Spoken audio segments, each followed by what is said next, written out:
நீ வடக்க போகணுமா தெக்க போகணுமா, நீ மேற்க போகணுமா கிழக்க போகணுமா, நீ பேண்ட் ஷர்ட் போடணுமா, நீ என்ன பண்ணணும், நீ அந்த பக்கம் நிக்கணுமா இந்த பக்கம் நிக்கணுமா, நடுவில் வந்து லாரி வந்து அடிபடி சாகணுமா, எல்லாத்தையும் தீர்மானிக்கிறது அண்ணன் தான். இதே நவம்பர் 1 தான்.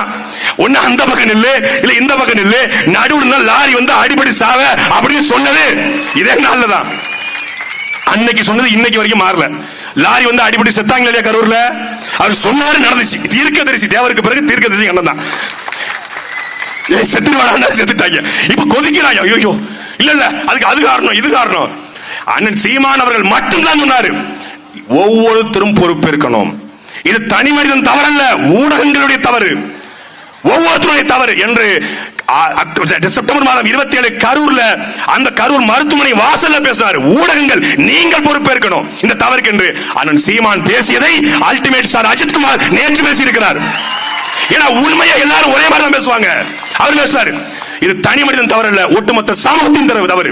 அதை மட்டும் சொல்லல, கூட்டம் கூட்டி நான் யார் என்று காட்டுவேன் என்கிற மனநிலை ஆபத்தானது என்று பதிவு செய்கிறார்.